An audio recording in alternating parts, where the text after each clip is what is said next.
como tú decías, todo ha vuelto un poco a su cauce, ¿no?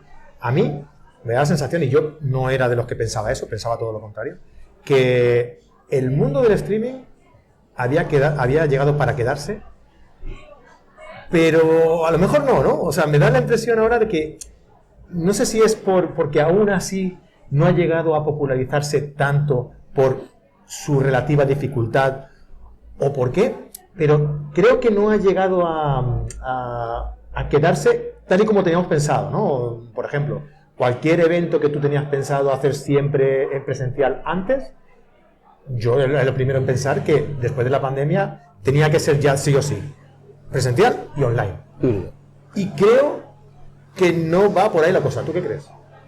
Yo creo que, por ejemplo, hay ciertos congresos que sí que se hacen híbridos. Por ejemplo, ahora hemos pasado un presupuesto con un congreso iberoamericano en el que hay personas que están en la otra parte del charco y es imposible que vengan.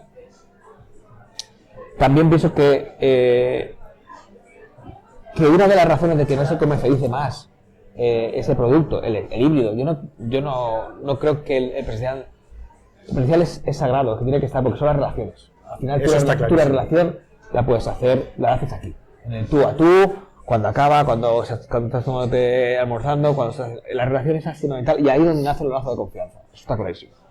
Pero en cuanto a formación, en cuanto a congresos, yo creo que la fórmula híbrida es una fórmula que debería implantarse más, y pienso que es a lo mejor el propio desconocimiento de los productores de cómo rentabilizar esas inversiones la que hace que no se haga más. Yo te digo que al principio recuerdo que yo hacía como de partner tecnológico de varias empresas de evaluación de eventos. Y yo hacía de abogado del diablo.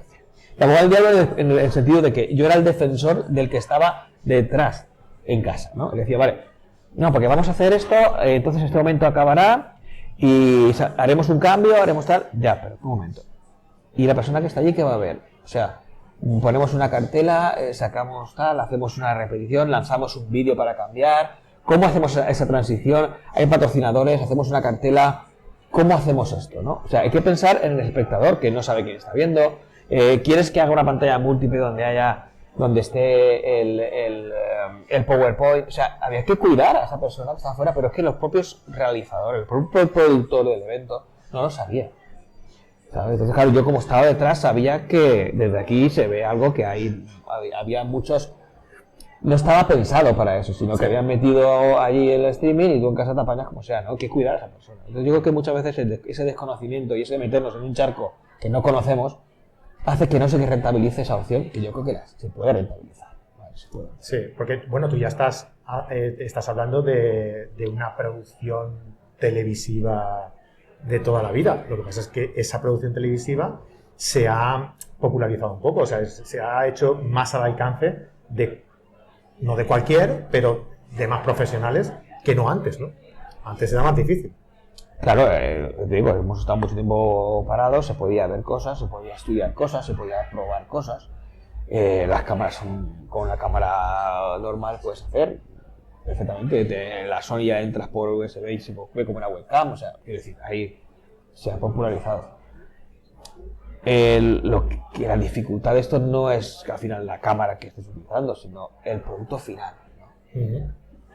Hicimos hace poco, unos meses, 3 meses, 4 meses, un congreso de turismo rural, el Congreso Nacional de Turismo Rural o algo así, empresas de turismo rural. Entonces, bueno, ahí hablaban de sus cosas, por ejemplo, el agua. Imagínate los que están aquí en Barcelona y vienen allí de la sequía, qué hacían sin todas las actividades acuáticas, ¿vale? Ese tipo de congresos, ¿no?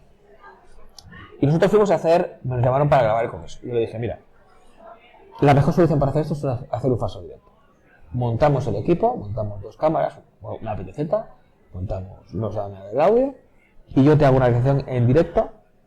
Si hay que corregir algo, luego se corrige, pero el momento que acabe el evento y yo deje de grabar, el evento está para entrega. Vale. La anterior empresa que lo hizo grabando con 2 cámaras y tardaron 6-7 meses en entregar el producto. Claro.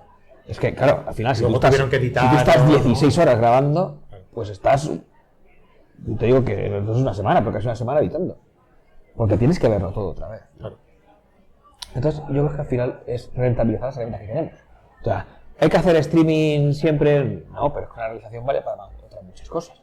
Entonces, yo cuando hay que hacer un congreso, cuando hay que hacer una grabación de una entrega de premios, lo que digo es, hagamos un falso directo, tío. Porque es mucho más sencillo.